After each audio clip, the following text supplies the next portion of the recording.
Good morning students, welcome again in online classes. Chapter first हम कर रहे हैं 10th क्लास हिस्ट्री का, और this is the last video of this chapter and the sixth portion nationalism and imperialism, ये हमने आज करना है। तो हम बिना टाइम वेस्ट करे शुरू करते हैं। Okay, let's start the topic. Nationalism and imperialism. सबसे पहले इन दो वर्ड्स के बारे में आप देख लें कि ये वर्ड्स होते क्या हैं। यहाँ नेशनलिज्म को देखो, मैंने आपकी बुक के अकॉर्डिंग राष्ट्रवाद और साम्राज्यवाद दो चीजों में डिवाइड किया हुआ है। तो सबसे पहले नेशनलिज्म का मतलब समझ लें। नेशनलिज्म का मतलब है कि आप अपने देश को अच्छा समझते हैं। आप भारत देश के लोग हैं और आप कहते हैं हमारा भारत देश सबसे अच्छा है, हमारे भारत देश की सेना सबसे अच्छी है, हमारे भारत देश का क्रिकेट टीम सबसे अच्छी है, हमारे भारत देश की फुटबॉल टीम सबसे अच्छी है। दैट इज द नेशनलिज्म, देशभक्ति की भावना है। एंड इम्पेरियलिज्म में स्वार्थ के साथ घमंड हो जाता है। मतलब आप ये कहोगे कि भारत की जो सेना है वो इतनी स्ट्रॉन्ग सेना है कि वो भूटान, नेपाल, पाकिस्तान सब पर कब्जा कर सकती है। दैट इज द इम्पेरियलिज्म, साम्राज्यवाद, अपने साम्राज्य को बढ़ाने के लिए एक होड़ लगना। ठीक है, नेशनलिज्म और इम्पेरियलिज्म, ये दो वर्ड आपको अच्छे से समझ में आने चाहिए ताकि आगे चैप्टर को अच्छे से समझ पाए। स्टार्टिंग में दिया गया by the last quarter of the 19th century nationalism no longer, मतलब अब नेशनलिज्म बहुत लंबे समय तक नहीं चल रहा था। लिबरल डेमोक्रेटिक सेंटीमेंट चल रही थी first half of the century, but धीरे धीरे जो लोग थे, जो इस टाइप की चीजें थी, वो लिमिटेड होती चली गई। और इस पीरियड में नेशनलिज्म जो ग्रुप थे वो इम्पीरियलिज्म की तरफ भागने लगे। इम्पीरियलिज्म का मतलब जो यूरोप के आसपास के जो देश थे उन्हें आज़ादी तो मिल गई, लोग देश इकट्ठे तो हो गए। इकट्ठे होने का मतलब जैसे जर्मनी का एकीकरण हमने समझा, ब्रिटेन का समझा, इटली का समझा।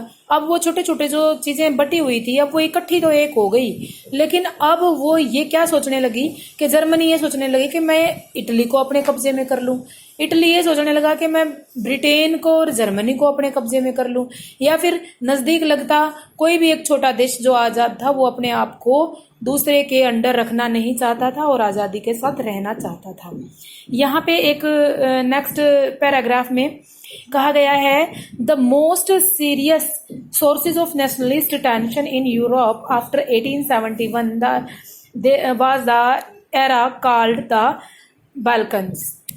इससे ऊपर एक स्टेटमेंट मैंने लिखी है, after freedom they create to dominate to each other. वो फ्रीडम, स्वतंत्रता मिलने के बाद वो एक दूसरे को दबाना शुरू करने लगे। इस पैराग्राफ का मेन थीम यही निकलता है।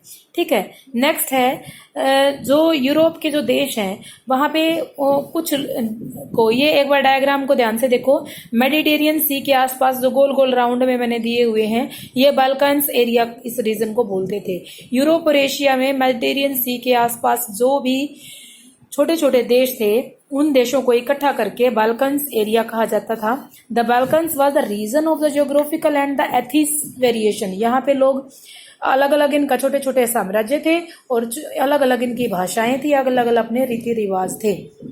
ठीक है, comparison modern day Romania, Bulgaria, Armenia, Greece, Macedonia, Croatia, Bosnia, Herzegovina, Slovenia, Siberia, जो मॉडर्न टाइम में ये जो छोटे छोटे जो नाम है उस टाइम पे ये सब इकट्ठे एक बाल्कन्स एरिया के नाम से जाने जाते थे। ठीक है, अब एक लार्ज पार्ट जो Balkan under the control of the Ottoman empire. Ottoman empire इस सारे साम्राज्य पर राज करता था, जो गोल गोल सर्कल में मैंने बनाए हैं। ठीक है, they spread the idea of romantic nationalism in Balkan together with the integration of the Ottoman empire and the region were explore. अब धीरे धीरे जो रोमांटिक नेशनलिज्म, जब मैंने चैप्टर कराया था बताया था कि रोमांटिक नेशनलिज्म का मतलब लोगों की अवेयरनेस के कारण, गीतों के कारण, अपनी भाषा में छोटी छोटी चीजें बताने के कारण ये लोग इस तरीके से फैलने लगे कि ये ओटोमन एम्पायर से बिल्कुल अपोजिट होने लगे और ये चाहते थे कि हम इनसे अपना करके और हम लोग अलग अलग से अपना राज्य बना ले।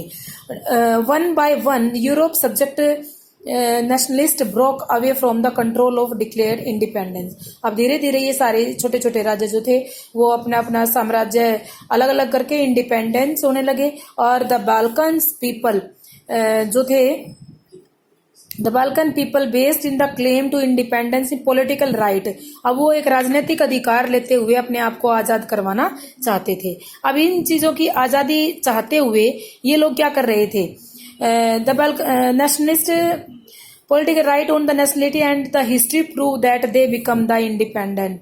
और हिस्ट्री से जैसे हमें पता लगता है कि वो इंडिपेंडेंट हो गए। फॉरेन कंट्रीज जो थी वो उनका इतना ज्यादा इन पर जोर नहीं चला और धीरे धीरे ये लोग इंडिपेंडेंट हो गए। As the different Slavic national struggle in different identity and independence, अब धीरे धीरे क्या होने लगा, बाल्कन का जो एरिया था इसके अंदर Balkan area become an intensive conflict. अब यहाँ पे झगड़ों का कारण यहाँ ये एरिया बन गया क्योंकि इम्पेरियलिज्म यहाँ आ गया। एक छोटा सा राज्य जब भी स्वतंत्र हो जाता तो वो ये सोचता कि अपनी टेरिटरी को बढ़ा लूं और मैं साइड वाले जो राज्य लग रहा है इसको भी अपने अंडर कब्जे में ले लूं। ऐसी जब भावना आ गई तो नजदीक नजदीक के सारे राजा, छोटे छोटे साम्राज्य थे, वो आपस में झगड़ने लगे। और इनके झगड़ने के बाद कुछ बड़ी पावर्स ने रूप धारण ले लिया। इसका एक एग्जाम्पल दिया जाता है कि जब छोटे बच्चों के झगड़े में अगर पेरेंट्स अपना बीच में आ जाएं तो वो लड़ाई बहुत बड़ी बन जाती है। इसका एक चीज समझाने के लिए छोटी सी बात ये बताई गई है। जब अब तक तो ये छोटे छोटे मेडिटेरियन सी के आसपास के एरिया आपस में झगड़ रहे थे, लेकिन धीरे धीरे क्या होने लगा कि इसके अंदर बड़ी बड़ी Russia, Germany, England, Austro Hungary, ये सब बड़ी बिग पावर ने इसके अंदर एंट्री मार दी। और ये जो है उन्होंने they kept countering the hold of the other powers over the Balkan, उन्होंने एंड कंट्रोल द एरिया, और उसने कंट्रोल कर लिया एरिया का। इस तरीके से जो सीरीज बनी, कुछ बड़े बड़े देश एक तरफ हो गए और कुछ बड़े बड़े देश एक तरफ हो गए। इसी तरीके से जैसे पड़ोस में अगर बच्चों की सुन के दो पेरेंट्स आपस में झगड़ा करने लग जाए तो वो झगड़ा बहुत बड़ा रूप धारण कर लेता है। इसी तरीके से यहाँ फर्स्ट वर्ल्ड वार का बेस तैयार कर दिया इन एरिया में। यहाँ से क्वेश्चन पूछा जाता है कि बाल्कन एरिया में ऐसी क्या घटनाएं हुई थी जिसके कारण फर्स्ट वर्ल्ड वार का बेस तैयार हो गया था। यहाँ से क्वेश्चन पूछा जाता है। तो इसमें यही क्वेश्चन यहाँ से आएगा कि बाल्कन एरिया जो था वो ज्योग्राफिकल और एस्थेटिक वेरिएशन के कारण बसा हुआ था, जो प्रेजेंट में यही है। ह्यूग पावर के कंट्रोल ऑटोमन एम्पायर का था। उसके बाद वो ये चाहता नहीं था, वहां के लोग भी आजाद होना चाहते थे और उन्होंने इस तरीके छोटे छोटे साम्राज्य आपस में आजाद हो गए। आजादी मिलने के बाद वो इंपेरियलिज्म की भावना अपने अंदर रखने लगे, आसपास के एरिया को दबा के अपने कंट्रोल में लेना चाहते थे। और ऐसी भावना के साथ बड़ी बड़ी कंट्रीज ने, बड़े बड़े देशों ने उसमें एंट्री कर ली, जिसमें से इटली, जर्मनी, जापान और ये चीजें थे, ऑस्ट्रिया हंगरी थे। और फर्स्ट वर्ल्ड वार का एक बेस था वो तैयार हो गया। ओके, एक छोटा सा पॉइंट और रह गया है इस चैप्टर में। नेशनलिज्म